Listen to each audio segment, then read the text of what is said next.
Changia. Naanza na Mheshimiwa Festo Richard Sanga, baadaye atafuata Mheshimiwa Asha Abdallah Juma.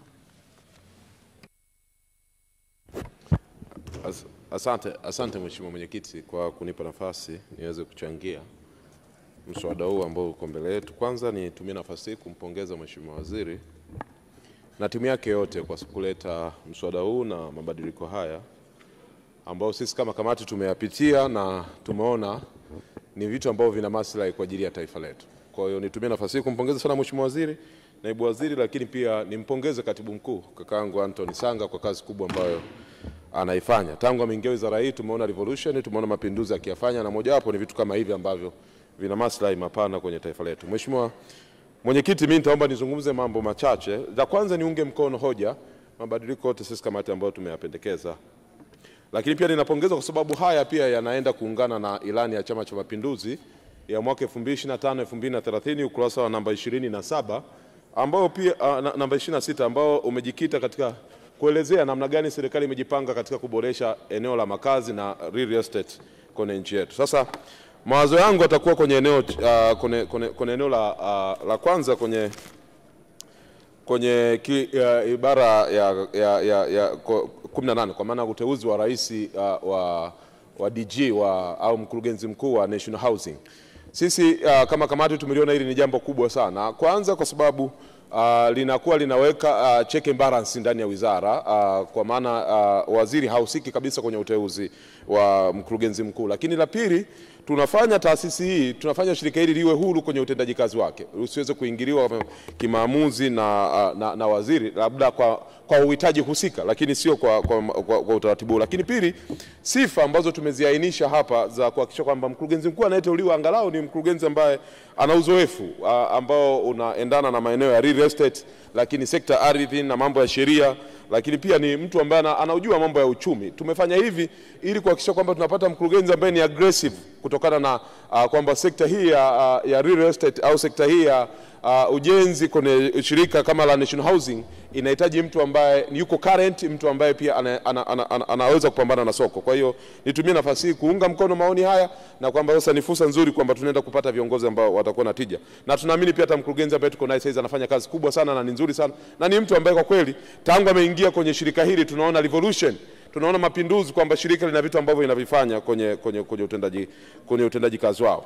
Lakini jambo la pili Mheshimiwa Mwenyekiti ni kwenye kifungu namba 15, 16, 17 ambapo kwa kweli tuliona kwamba hapo nyuma kulikuwa na loophole, kulikuwa na nafasi mtu anaweza kutumia shirika, kwa mfano kuna mtu kama kuna joint venture akaenda kalidanganya shirika, akatoa taarifa za uongo, na baadaye shirika likaingia hasara, kwa sababu ndio mwingi kuna watu wanatumia fursa. Shirika letu kama National Housing lina maeneo mengi ambayo yako potential kwenye nchi yetu, maeneo ya miji, lakini maeneo yenye masoko makubwa. Kwa watu wengine wanatumia taarifa ambazo sio sahihi kwamba wana mitaji au wana nini, ili waingie joint venture na shirika, la mwisho siku wanafanya shirika letu inaingia hasara kwa sababu wanakuwa hawana uwezo hicho kitu. Sasa kwa kuweka utaratibu huu wa faini, kuhakikisha kwamba mtu yeyote ambaye anahusika kwenye kudanganya eneo hili tunamtia faini na tunamtia haitiani, ni jambo zuri sana, ili kuhakikisha kwamba hao matapeli na watu ambao wanaweza kuliharibia sifa za shirika na kukwamisha malengo ya shirika wanachukuliwa hatua. Kwa hiyo mimi nilipongeze na niunge mkono hoja maoni haya. Lakini kitu kingine ni kwenye swala la majukumu ya kwenye vikao vya bodi. Sisi kama kamati tuliliona hili kwamba bodi inaweza kawa na vikao vyake inavyotaka kuvifanya, lakini vikao hivi kama mtu sio mwaminifu anaweza kaamua kikao kingine akaitisha kaenda kufanyika China, anaenda kuitisha eneo lingine. Sasa sisi kamati tuliliona hili kwenye ibara ya 22 aya namba 8, tuliangalia kwamba ni muhimu sasa bodi inapotaka kufanya vikao iangalie waraka wa msajili wa hazina, ambaye waraka ule unaelekeza kwamba vikao vyote vifanyike ndani ya serikali yetu, ndani ya nchi yetu. Kwa hiyo ni kitu ambacho tulikuwa nafanya haya ili kuhakikisha kwamba tunaondokana ya yale ambayo nyuma ilikuwepo ya kwamba bodi inaenda kufanya vikao nje ya nchi, ambapo baadaye imekuwa ikipigiwa kelele kwamba pia inatia hasara na inatia warakini kwenye utendaji kazi. Kwa hiyo hiki ni kitu kikubwa kwetu sisi kama kamati, kwamba bodi inapotaka kufanya vikao ni lazima izingatie waraka wa msajili wa hazina, ambao pia waraka unaelekeza kwamba haya yafanyike ndani ya nchi yetu. Kwa hiyo tunaunga mkono hoja kwenye hilo, pia kwenye swala la marekebisho ya mswada huu. Lakini Mheshimiwa Mwenyekiti, Niendelee kusema mimi kama mjumbe wa kamati tunatamani sana wabunge wenzetu pia watuunge mkono kwenye maoni haya ili liweze kutekelezwa na tuiruhusu sasa wizara na National Housing waende wakafanye kazi. Sisi maoni haya yamekuwa ni maoni jumuishi, ni maoni ambayo kwa kweli yamezingatia sana kuhakikisha kwamba hii sekta ni sekta ambayo inakuwa kwa kasi. Kwa hiyo ni lazima kuna mabadiliko ambayo lazima yaendane na wakati wa sasa. Kwa hiyo sisi kama kamati tunatamani kuomba pia wadau wabunge wenzetu watunge mkono ili jambo liweze kupitishwa na liweze likasaidia.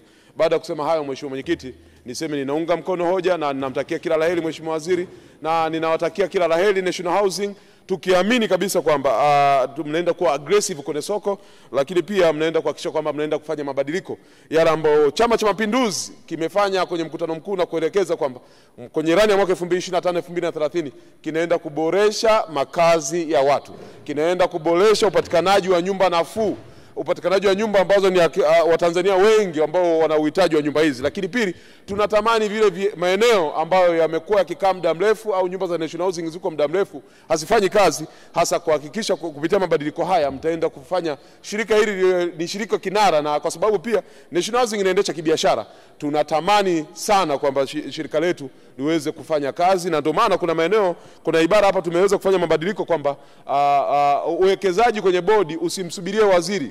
Tumefanya hivi ni kwa sababu waziri anaweza katengeneza bureaucracy.